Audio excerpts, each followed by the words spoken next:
میں یہ عرض کر رہی تھی کہ عرب جو تھے وہ لڑکیوں کو زندہ دفن کرتے تھے. ان کا وجہ کیا ہوتی تھی کہ یہ لڑکیاں جو ہیں ان کو جب یہ جوان ہوں گی, بڑی ہوں گی, ان کو شادیاں کر کے اگلے گھروں میں جانا پڑے گا. بعض دفعہ ہوتا تھا کہ جب جنگ ہوتی تھی تو لڑکیوں کو دشمن ہوتے تھے وہ لے جایا کرتے تھے, مخالف پارٹی جو ہوتی تھی وہ لے جایا کرتی تھی, ان کو اپنا غلام بنا لیتی تھی لڑکیوں کو. اس کے بعد ان کو بیچ دیا جاتا تھا. یعنی کہ مال غنیمت کی طرح جیسے لڑکیاں جو ہیں وہ مل گئیں, جنگ کوئی قبیلہ جیت گیا, ٹھیک ہے, کوئی محاذ ہوا, اس پہ گئے لے کر, تو ان کی حفاظت کرنی پڑتی ہے سارا کچھ. اس وجہ سے ان کو لونڈیاں بنا کے رکھنا پڑے گا, ان کو بیچنا پڑے گا, لوگ لے جائیں گے, خرید لیں گے, بیچ لیں گے. یعنی کہ لڑکیوں کو ان کے دماغ میں بڑا عجیب و غریب کنسیپٹ تھا, جس کی وجہ سے یہ لڑکیاں جو تھی نا وہ یعنی کہ کر دیتے تھے, زندہ در گور کر دیتے تھے. اس طرح کا واقعہ یعنی کہ یہ ہے کہ نبی کریم صلی اللہ علیہ وآلہ وسلم کے پاس ایک شخص آیا. یہ جو واقعہ ہے سنن دارمی میں بیان کیا گیا ہے. تو اس نے آ کر اپنی جاہلیت کا واقعہ بیان کیا کہ میری ایک بیٹی تھی جو مجھے بہت مانوس تھی. جب میں اس کو پکارتا تو دوڑی دوڑی میرے پاس آتی تھی. ایک روز میں نے اس کو بلایا اور اپنے ساتھ لے کر چل پڑا. تو راستے میں ایک کنواں آیا, میں نے اس کا ہاتھ پکڑ کر اسے کنویں میں دھکا دے دیا.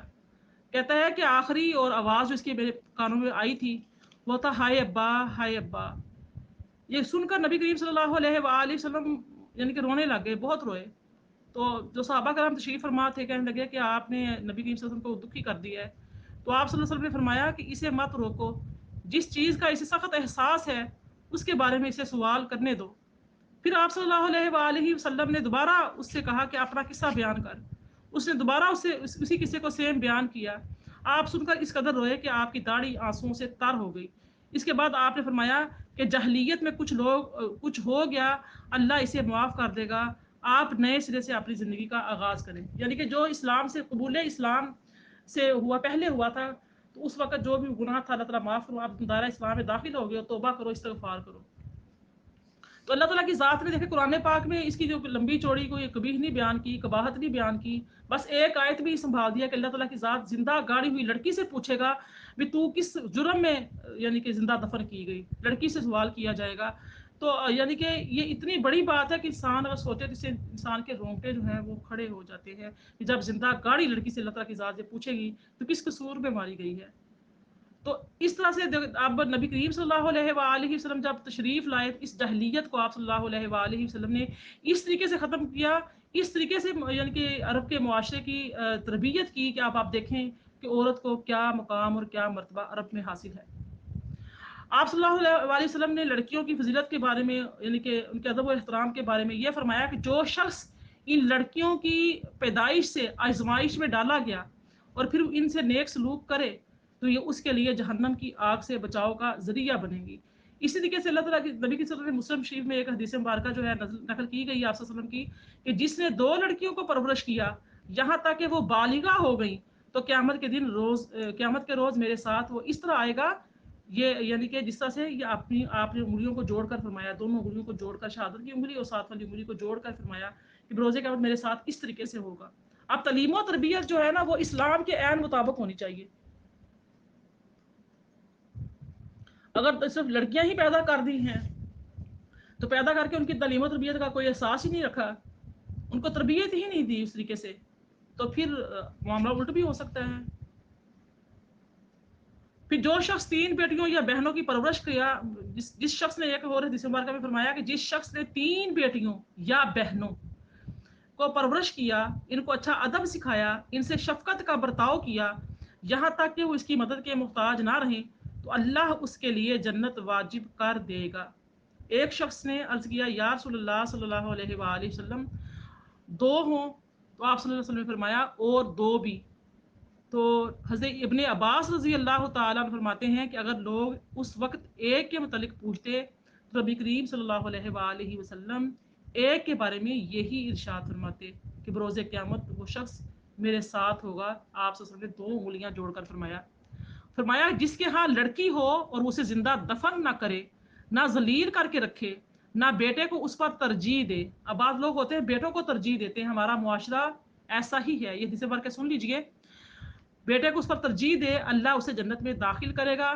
جس کے ہاں 3 بیٹیاں ہوں اور وہ ان پر صبر کرے اور अपनी वुसअत के मुताबिक उनको अच्छे कपड़े पहनाए, उसके लिए जहन्नुम की आग से बचाव का जरिया होंगे। जिस मुसलमान के यहाँ 2 बेटियां हों और वो उनको अच्छी तरह रखे, वो उसे जन्नत में पहुंचाएंगी। ऐसे ही हदीस मुबारका इब्ने माजा बुखारी की है कि नबी सल्लल्लाहु अलैहि वसल्लम ने सुराका बिन जोशम से फरमाया, मैं तुम्हें बताऊं कि सबसे बड़ा सदका क्या है? फरमाया, बड़े सदकों में से एक क्या है? उन्होंने कहा, अर्ज किया कि जरूर बताइए या रसूल अल्लाह। फरमाया, तेरी वो बेटी जो तलाक पाकर या बेवा होकर तेरी तरफ पलट आए और तेरे सिवा कोई इसके लिए कमाने वाला ना हो। अब देखिए, 2 हदीस मुबारका जो मैंने आखिरी आपके सामने बयान की हैं, इन पर गौर व फिक्र करने वाली बात है। एक तो जो भाई या बाप अपनी बेटियों की या बहनों की तरबियत, अच्छी तालीम और तरबियत करता है, बेटियों और बहनों की। बाज़ दफ़ा होता है कि बाप छोटे वक्त में यानी कि फोत हो जाता है, किसी हादसे का शिकार हो जाता है, या माँ को डिवोर्स हो जाती है, तो बड़ा भाई होता है, यानी कि तो छोटी बहनें होती हैं, उनकी तालीम और तरबियत के लिए अखराजात उठाता है, खर्चे करता है, भाग दौड़ करता है, तो बाप की हैसियत रखता है, उसको भी वैसा ही सवाब मिलेगा। और इस तरीके से अगर बेटी को डिवोर्स हो जाती है, तो या फिर किसी वो बेवा होकर आ जाती है, तो उसके साथ भी अच्छा सलूक करने का यानी कि ये इरशाद फरमाया गया है। लेकिन अब ये देखिए कि हमारा जो मुआशरा है, क्या बेटी को इस तरीके से कबूल करता है जिस तरीके से नबी करीम सल्लल्लाहु अलैहि वसल्लम ने इरशाद फरमाया? अक्सर बातें सुनने को आती हैं, एक बेटी पैदा हुई, ठीक है, खुश बेटी पैदा हुई है, दूसरी पैदा हुई तो मुंह लटक जाते हैं, तीसरी हो गई तो फिर तो तलाकों तक की बातें आ जाती हैं, बहू को घरों से निकाल देते हैं, बहू की तरफ देखते नहीं, दुखी हो, तकलीफ में हो, उसका सिजेरियन हुआ है, ऑपरेशन हुआ है, वो तकलीफ में है, किस तरीके से उसको अजियत शोहर समेत सारे देते हैं, इल्ला माशा अल्लाह। हर एक की बात नहीं कर रही, लेकिन मुआशरे में ज्यादातर देखने को यही मिलता है कि मुंह लटका लेते हैं, सासें जुल्मों से आती शुरू कर लेती हैं, आए गए मोहल्ले की औरतें, हाय बेटी हो गई है, ले 10 3 हो गई ने, ले 2 हो गई ने, ओहो बेटी अल्लाह की सलाह बेटा दे देंदा भी, आप खुदा का शरीक बन गई हैं, आप बेटे दे देंगी तो क्या, यानी कि बेटा हो जाएगा तो फिर क्या आपकी झोली में कुछ पड़ जाएगा? मोहल्ले वाली औरतें भी आके घरों में लड़ाइयाँ फसाद यानी कि किरदार अदा करने में वाकई बड़ा जुल्म हो गया है कि तेरी जो बहू है ना, इसने बेटी जानी है, इसके पास बेटी पैदा हुई, ससे भी जो है ना मुंह लटका लेती हैं कि बेटी, इससे पैसे बेटी पैदा हुई है, बेटियां ही पैदा करी, पता चलो ने बेटा देना है कि देना, ले मेरे बेटे के नसीब माड़े हैं, ये मेरा बदनसीब है। अपने पास से फतवे जारी करेंगे बदनसीबी के और खुश नसीबी के, बेटे पैदा हो गए तो खुश नसीबी है, बेटियां पैदा होगी तो बदनसीबी है। ये सारे किसके तरीके हैं? जहलियत के तरीके हैं, जिसको आपके मेरे आका सल्लल्लाहु अलैहि वसल्लम दूर करने के लिए दुनिया में तशरीफ लाए। बहू भी पूरी बेचारी पूरा छिले में रोती रहती है, हत्ता कि यहाँ तक भी नौबत आ जाती है, बाज़ दफ़ा तो अल्ट्रासाउंड करवा के पता किया जाता है कि पता कर लड़की है या लड़का है, अगर लड़की है तो इसको ज़ाया करवा दे। और औरत भी जो है वो खूब दवाइयाँ खाती है इसको ज़ाया करने, किसी किसी हमल ज़ाया हो जाए, निकल जाए, भले चौथा महीना लगा हुआ है, 5वां महीना लगा हुआ है, इसको निकाल लो, निकल जाए किस तरीके से। शोहर भी क्या होता है, निकलवा दो, यानी कि इस तरीके की मुझे बातें सुनने को, ज़ाहिर इंसान जब सोशल होता है तो उसके पास हर तरह के केस आते हैं, जिससे की बातें सुनने को मिलती है कि रोंगटे खड़े होते हैं, दुख होता है, रोना आता है कि हम मुसलमान किस नाम के मुसलमान हैं। कहने को तो हम मिलाद का महीना बड़ा जोरों शोर से मनाएंगे, 11वीं मनाते हैं, हर चीज बड़े जोरों शोर से, लेकिन जाहिलियत हमारे अंदर कूट कूट के भरी हुई है। तालीम यहाँ तक है हमारी, इस्लाम को हमने इस तरीके से देखा है, नबी करीम सल्लल्लाहु अलैहि वसल्लम की तालीमात को हम ये समझ रहे हैं। तो औरत भी जो होती है बेचारी के, मेरे पास 2 बेटियां हैं, पहले 3 है, और हो जाएगी पता नहीं क्या हो जाएगा, या फिर वो बेचारी अल्ट्रासाउंड डरती करवाती नहीं कि अल्ट्रासाउंड करवा लिया पता नहीं कि पता लग गया कि बेटी है, तो नहीं क्या मेरे तो घर में कदर ही रहेगी, अभी तो अच्छा खिला पिला रहे हैं, अच्छा कर रहे हैं, बाद में तो मुझे पूछेंगे भी नहीं। वो बेचारी को पता भी होता है, वो छुपाती है, चुप चुप के रोती रहती है, पता नहीं अल्लाह पाक कोई मौजज़ा ही कर दे, ये काम कोई बेटी जो नजर आई है बेटा ही हो जाए। अल्लाह ताला हर चीज पर कादिर है, लेकिन आजमाइश भी तो है तुम्हारे ईमान की, तुम्हारे सब्र की। तो कहने का मतलब ये कि अल्लाह पाक के नबी सल्लल्लाहु अलैहि वसल्लम जो तालीम देकर गए हैं, और इस तरीके से अगर कोई यानी कि खुदा ना खासा नंद है घर में, है बहने वाली है, और भाभियां जो है वो बर्दाश्त नहीं करती नंद को, भाई अगर तोहफा दे रहा है, कोई अच्छा चीज खिलाने पिलाने को दे रहा है, हंस के खोल खेल रहा है, बात कर रहा है, कुछ कर रहा है, जनाब बाबू कहती बस मेरा शोहर है, अब मेरे पास आ गया है, बस अब मैं इसकी बन गई, पूरा कब्जा मेरा है, अब तो ये पूछे भी ना। ये सारे मुआशरे में जो चीजें हैं, तो यहाँ पे क्या हदीस मुबारका बयान की जा रही है कि जो अपनी बहन की परवरिश करे, अल्लाह ताला के नबी सल्लल्लाहु अलैहि वसल्लम फरमाते हैं कि रोज़े क़यामत तो मेरे साथ इस तरीके से होगा जैसे ये 2 उंगलियां हैं। इस तरह से बेवा के घर में आ जाए उसको भी बर्दाश्त नहीं होता, ना ससुराल बर्दाश्त करता है बेवा को, कहता है बेवा होगी निकले यहाँ से, क्यों विरासत में हक देना पड़ेगा। अब इसका क्या काम रहा, हमारा बेटा नहीं रहा तो अभी निकले यहाँ से, क्यों ये यहाँ पे क्यों है। इस तरह से मेके में आ जाए तो भाभियां बर्दाश्त नहीं करेंगी, वो कहेंगी ये हमारे सर पे कहाँ पे आके बैठ गई, अब हमारे शोर इसके ऊपर खर्च करेंगे। हम कहने को मुसलमान, कहने को मिलाद मनाने वाले, कहने को बड़ा कुछ, लेकिन हमारे इखलाक हमारे किरदार इस तरह के हैं। इल्ला माशाअल्लाह, मैं आम मुआशरे की बात कर रही हूँ, कोई अपने ऊपर ना ले इस बात को। तो नबी करीम सल्लल्लाहु अलैहि वसल्लम इस आप सल्लल्लाहु अलैहि वसल्लम ने अपनी तालीमात से इस जहलियत को दूर किया। इस जो ये रस्में थी जो लड़कियों को जिंदा दरगोर करने की, इसको आप सल्लल्लाहु अलैहि वसल्लम ने अपनी तालीमात से दूर किया। और आप सल्लल्लाहु अलैहि वसल्लम ने खुद अपनी बेटियों के साथ मोहब्बत और प्यार और शफकत करके दिखाया कि बेटियों को किसी किसी अपनी बेटी हज़रत फातिमा ज़हरा सलामुल्लाह अलैहा जब तशरीफ लाती तो आप सल्लल्लाहु अलैहि वसल्लम खड़े हो जाते, अपनी चादर आपके लिए बिछा देते। क्या था कि बेटी की ताज़ीम करना आपने अपने किरदार से सिखाई कि बेटी का यह मुकाम मर्तबा है। अपने नवासों को अपने कंधों पे उठाया, प्यार किया, उनके लिए अपना मिंबर पे खुतबा छोड़ा, अपनी उम्मत को बताने के लिए कि देखो ये कदरों कीमत, ये मंजिलत होती है नवासों की, औलादों की, बेटियों की। आज हम ये तलीमात से दूर हैं। अल्लाह पाक हमें इस पे अमल करने की तौफीक अता फरमाए। आगे सूरा जो है तकवीर में आयत नंबर 10 आती है, फरमाया यानी कि और जब अमाल सहाइफ जो हैं वो फैला दिए जाएंगे। सहीफा अमाल की बात हो रही है कि इंसान के मौत के वक़्त यानी कि इसके जो सहीफा अमाल होते हैं, सहाइफ होते हैं, वो भी लपेट दिए जाते हैं, बंद कर दिए जाते हैं। अमल का अमल कट जाता है। अब इंसान अमल करने के काबिल, जैसे मौत आई बस अमल ख़त्म। और हिसाब के वक़्त इसके सहाइफ अमाल को खोल कर फैला दिया जाएगा। मौत आएगी, सहीफा अमाल बंद, क़यामत आएगी तो सहीफा अमाल खोल दिया जाएगा। फिर फरमाया जब आसमान खींच लिया जाएगा, वह इज़्ज़त समाउ कुशितत, जब आसमान जो है वो खींच लिया जाएगा। अब आसमान के ऊपर अल्लाह ताला की ज़ात की जन्नत है, अल्लाह ताला का अर्श है, तो आसमान को इस जन्नत से, इस अर्श से अलग कर दिया जाएगा।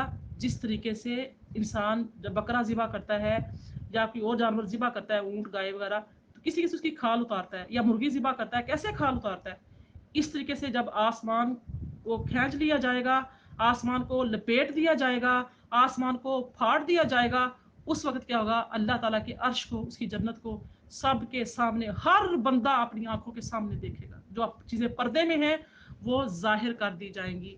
फरमाया जब दोज़ख को भड़का दिया जाएगा, व इज़ल जहीम सुइरत, जब दोज़ख भड़काई जाएगी।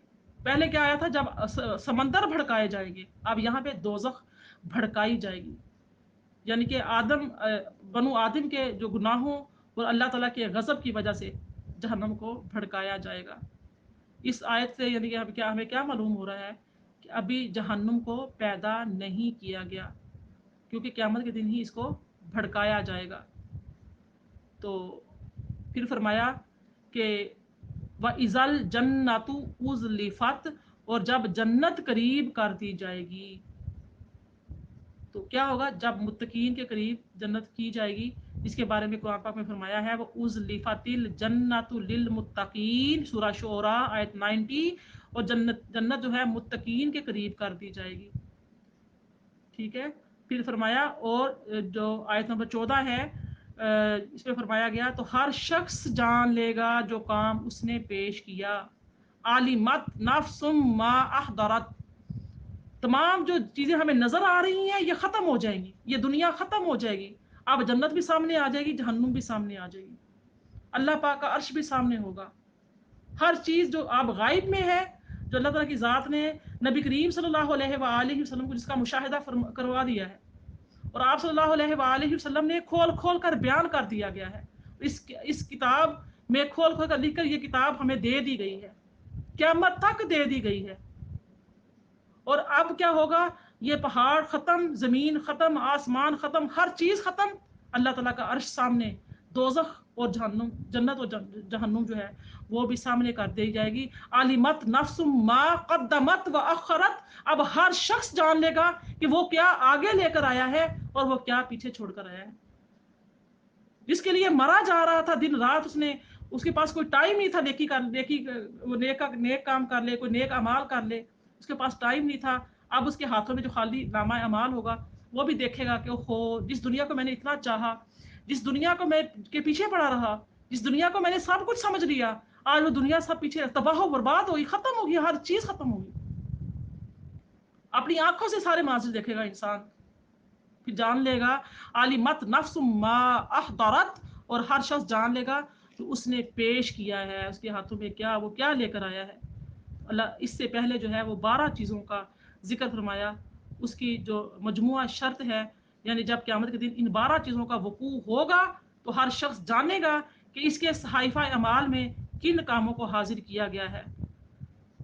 तो जाहिर है कि वो अमाल जो हैं वो हाजिर नहीं किए गए, जिन साहिब में वो अमाल लिखे हुए हैं, इनको हाजिर किया जाएगा। और ये उस वक़्त होगा जब उससे हिसाब लिया जाएगा, जब मेज़ान पर उसके अमाल का वज़न किया जाएगा।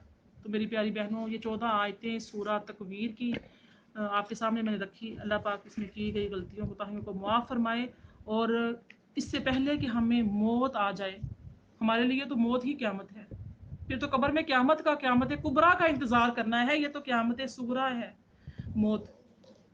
इससे पहले कि ये क़यामत सुगरा आ जाए, हमें क़यामत कुबरा की तैयारी भी इसी के साथ ही करनी है। अल्लाह पाक की ज़ात हमें इन आयात पर, इन मुबारक सूरह को पर अमल करने की तौफीक अता फरमाए। हकीकत की आँखों से हमें ये समझा दे, दिल की आँखों से समझा दे कि जो हमने सुना है हमारे दिल और दिमाग में बैठ जाए, हमारे अमाल अच्छे हो जाएं, हम हर वो काम करें जिससे अल्लाह उसका रसूल सल्लल्लाहु अलैहि वसल्लम राजी हो, जो वो काम जो हमारे लिए आखिरत का ज़ख़ीरा हो। क्योंकि अगर हमने खुद अपने लिए अच्छा नहीं किया तो हम पीछे वालों के लिए क्या उम्मीद कर सकते हैं। पीछे वाले चंद दिन रोते हैं, चंद दिन आपकी कब्र पे आते हैं, चंद दिन आके फूल चढ़ाएंगे, फातिहा करेंगे, अब इब्तदाई दिनों में महीनों में आपकी बरसियां मनाएंगे, आपके लिए दुआ करेंगे। आहिस्ता आहिस्ता आहिस्ता आहिस्ता आहिस्ता सब कुछ खत्म हो जाएगा। जब सब कुछ खत्म हो जाएगा, कुछ नहीं रहेगा, तो फिर क्यों ना हो कि हम अपनी जिंदगी में अपने अपने आप के साथ प्यार करें। कि जिस अंधेरी कब्र में हमने जाना है, उस दो गज की जमीन हमें मिलनी है, उस मिट्टी के साथ, उसके साथ प्यार करें कि वो कहाँ हमें मिलनी है या नहीं मिलनी पता नहीं। हमारी कब्र समंदर में है, किसी जानवर के पेट में है, पता नहीं कहाँ पे किधर है। अल्लाह पाक हमें कब्र नसीब करे और अल्लाह ताला की ज़ात हमारे ऊपर रहम फरमाए। हमें अपनी कब्र हमें 70 बार पुकारती है कि मेरे अंदर अंधेरा है, चिराग लेकर आओ, मेरे अंदर बिस्तर नहीं है, बिस्तर लेकर आओ। ठीक है, मैं बहुत यानी कि वो घुटन वाली जगह हूँ, मेरे अंदर बहुत घुटन है। तो ये सारा कुछ हमारे अमाल हमारे साथ जाएंगे तो कब्र में राहत है, आसानी है, जान निकलना भी आसान है, सब कुछ आसान है। लेकिन अगर खुदा ना खास्ता हमारे अमाल ऐसे नहीं होंगे, हमने दुनिया को सब कुछ समझ लिया, हम चल फिर रहे हैं, हम खा पी रहे हैं, तो हम समझेंगे कि हम ऐसे ही रहेंगे, ये जवानी बढ़ापे में नहीं डलेगी, ये हमारे आज़ार कमज़ोर हो जाएंगे। इसी के से अब हम रोज़े रख सकते हैं, नमाजें पढ़ सकते हैं, तहज्जुद पढ़ सकते हैं, कुरान सीख सकते हैं, सिखा सकते हैं, इबादत कर सकते हैं। उसके बाद फिर हम नहीं कर सकेंगे जब हमें बढ़ापा आ लेगा, हमारी हड्डियां कमज़ोर हो जाएंगी, हमारे जिस्म कमज़ोर हो जाएंगे, हम मोहताज हो जाएंगे औलादों का, बच्चों, पता नहीं किस किस के क्या होगा, पता नहीं क्या है। लेकिन जवानी की इबादत, जवानी की अपने सदका खैरात जो करना है आप अपने हाथों से करें, आप खुद अपने लिए ज़ख़ीरा करें। जब हम खुद अपने लिए ज़ख़ीरा करेंगे, जब खुद हम हरीस बन जाएंगे अच्छे अमाल के, तो क्या होगा कि हमारी मौत भी आसान हो जाएगी और हमारे लिए दुनिया और आखिरत में इसका अजर होगा, हमारा अजर महफूज किया जाएगा। हमारी भाग दौड़ दुनिया के लिए ना हो, दीन के लिए हो। दुनिया वाले तो कहते होंगे ये दुनिया में है, दुनिया में लगा हुआ है, लेकिन नहीं, हकीकत में हमारा दिल दीन में लगा हुआ हो, हमारी नीयतें दीन के कामों के लिए हों, अल्लाह रसूल के लिए हों, अल्लाह रसूल को राज़ी करने के लिए हों, रियाकारी ना हो, तकब्बुर ना हो, गरूर ना हो, आजिज़ी, इनकसारी। क्यों कि हर चीज़ को ख़त्म हो जाना है, कोई बड़ा बोल नहीं मुंह में होना चाहिए। ये अल्लाह ताला की कुरान पाक की आयात, सूरह मुबारका बार बार बार बार, ये 30वां पारा है ही पूरा इस पे कि इंसान को झंझोड़ के रखता है कि इंसान तो अपनी ज़िंदगी बदल ले, तेरे पास चांस है, तुझे खोल खोल के हर चीज़ को बताया जा रहा है, तू यकीन क्यों नहीं करता, तू यकीन कर ले। پھر یہ چھوٹے موٹے جھٹکے آتے ہیں، جھٹکے بھی ہمیں یہی بتاتے ہیں کہ یقین کر لو کہ یہ ہر چیز کو فنا ہو جانا ہے، انسان کے بس کی بات نہیں ہے کہ انسان کسی کو بچا لے. ابھی تھوڑا سا جیسے آیا ہے طوفان آیا، دیکھیے کوئی کنٹرول کر سکا ہے؟ نہیں کر سکا. جس کے ہاتھ پہ کنٹرول ہے پھر اسی کی چاہت دل میں رکھو.